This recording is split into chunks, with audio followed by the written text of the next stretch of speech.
오늘 본문은 하나님께서 주도적으로 세상 역사를 이끌어 가심을 우리에게 잘 말해주고 있습니다.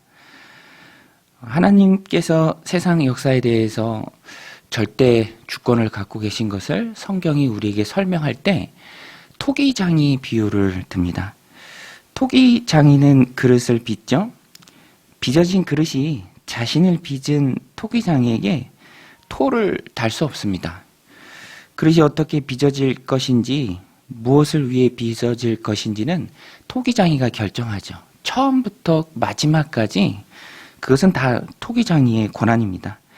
마찬가지로 지음을 받은 피조물인 우리도 하나님에 대해서 하나님 왜 일을 이렇게 하십니까? 일을 이렇게 이루어 가시죠? 라고 하나님께 항의할 수 없습니다.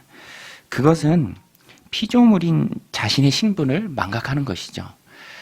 시원하게 얘기하면 그것은 다 하나님, 토기장이 되신 하나님의 마음입니다. 하나님의 뜻이죠. 오늘 말씀 9절에 보면 질그릇 조각 중 한 조각 같은 자가 자기를 지으신 이와 더불어 다툴진대 화있을진저 진흙이 토기장이에게 너는 무엇을 만드느냐 또는 내가 만드는 것이 그는 손에 없다 말할 수 있겠느냐. 사람은 전능하신 하나님께 감히 명령할 수 없습니다. 다만 하나님의 뜻에 순복하고 따라갈 뿐이죠. 하나님 행하시는 일에 순종할 뿐입니다. 그것이 바로 절대 주권, 하나님의 절대 주권을 인정하는 사람의 바른 모습입니다. 오늘 말씀에서 이렇게 토기장의 예가 나오는 이유는 본문의 배경이 되는 이 세상 권력의 재편, 패권이 계속 바뀌잖아요. 그것들을 보면서 그동안 강대국이 바벨론이었는데 바벨론이 페르시아에 의해서 망하고 페르시아가 패권을 차지하는 것은 하나님의 방법인데요. 그것을 사람들이 바라보면서 옳지 않다.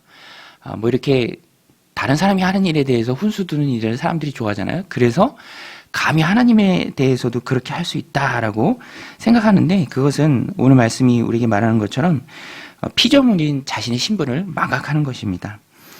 하나님은 하나님의 뜻에 의해서 하나님의 방법으로 세상 역사를 이끌어 가시죠.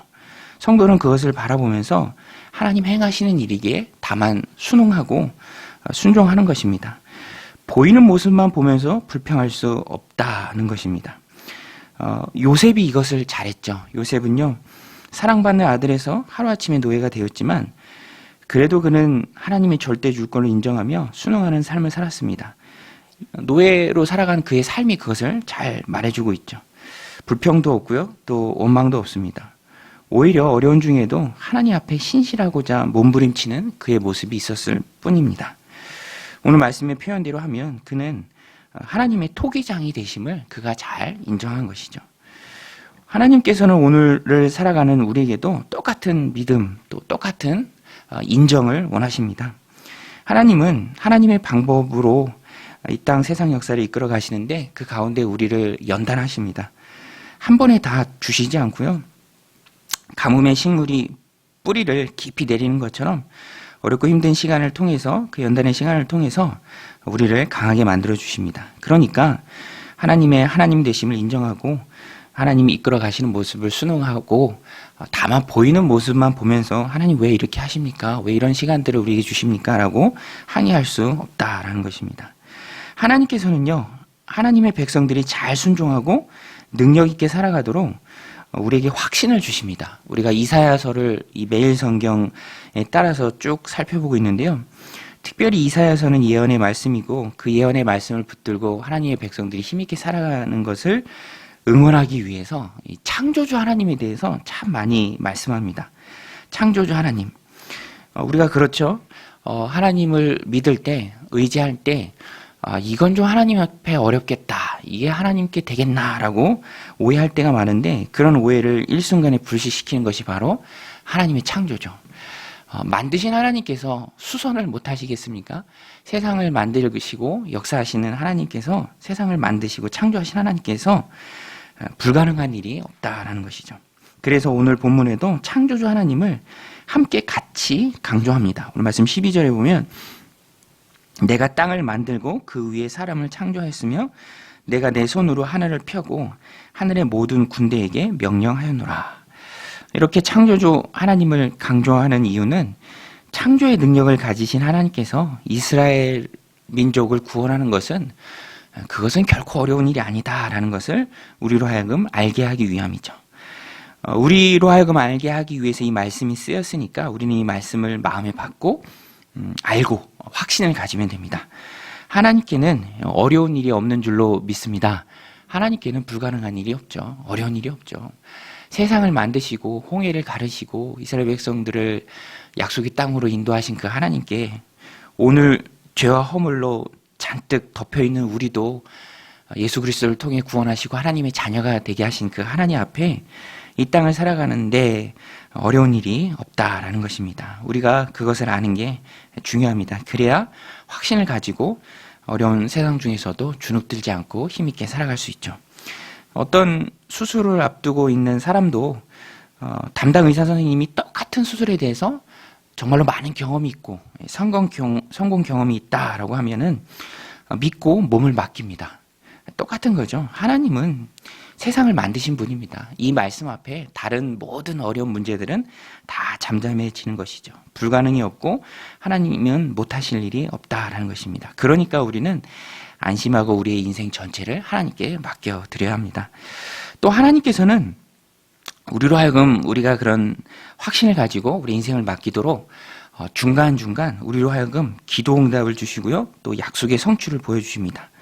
오늘 본문에서도 이스라엘의 믿음을 북돋우기 위해서 열방이 이방 나라들이 우상에 쩌든 그 나라들이 이후에 하나님 앞에 돌아올 것이다 라고 말씀하십니다. 애굽, 구스, 스바가 나오는데요. 애굽은 이집트고 구스는 현재 에티오피아고요. 스바는 고대 아랍 국가, 지금의 사우디아라비아입니다. 이런 나라들이 여호와께 돌아온다는 것입니다. 우상 숭배하던 이방인들이 돌아옵니다. 하나님은 우상처럼 보이는 형상이 아니라 숨어서 일하시는 분이시죠. 우상은 눈에 보이기는 하지만 아무것도 못합니다. 그 앞에서 무엇을 기대할 수 없죠. 그러나 하나님은 눈에 보이시진 않지만 역사의 이면에서 세상을 주관하시죠. 그래서 우상을 섬기는 그 나라들도 결국에는 돌아오게 하십니다. 그렇게 일하신 하나님을 보면서 확신을 가지라는 것이죠. 오늘 말씀 14절 15절인데요. 여호와께서 이같이 말씀하시되 애굽의 소득과 구스가 무역한 것과 스바의 장대한 남자들이 내게로 건너와서 내게 속할 것이요 그들이 너를 따를 것이라. 사슬에 매어 건너와서 내게 굴복하고 간구하기를 하나님이 과연 내게 계시고 그 외에 다른 하나님이 없다 하리라 하시니라. 구원자 이스라엘의 하나님이여 진실로 주는 숨어 계시는 하나님이시니다. 잘 나가는 이방 나라들이 하나님께 돌아오는 그 모습을 보면서 세상 역사가 하나님에 의해서 재편되는 것을 보면서 이스라엘 백성들은 하나님을 인정하고 그들의 삶 가운데 기쁨과 확신이 넘친다는 것입니다. 하나님께서는 우리가 믿음의 확신을 가지고 하나님만 의지하며 세상을 살아가기를 원하십니다. 좌로나 우로나 그때마다 변하는 상황과 환경 속에서 요동하고 흔들리는 것이 아니라 확고한 믿음으로 살아가기를 원하십니다. 그래서 때에 따라 긍정의 모습들을 보여주시고요. 또 응답의 기쁨을 주십니다. 지치지 않도록 중간중간 힘을 주시죠. 마라톤 코스도 장거리잖아요. 그런데 중간중간 음식도 먹고 물도 먹으면서 그렇게 보급을 하면서 이겨내는 것이죠. 아브라함도 그렇죠. 하나님께서 여러 차례 나타나셔서 그의 믿음을 굳세게 해주셨습니다. 횃불 언약도 주시고 이름도 바꿔주시고 또 여러 가지 약속의 확증을 그에게 주셨습니다. 또 요셉도 어려운 중에 있었지만 그래도 그 중에 늘 형통했죠. 하는 일마다 성공했습니다. 그런 모습들을 보면서 하나님 나와 함께 하시는구나, 내 삶을 붙들어 주시는구나 라는 것을 느끼고 그 힘을 가지고 또 걸어가고 뛰어갈 수 있었다는 것입니다. 하나님은 사랑하는 백성들에게 절대로 가혹한 분이 아니십니다.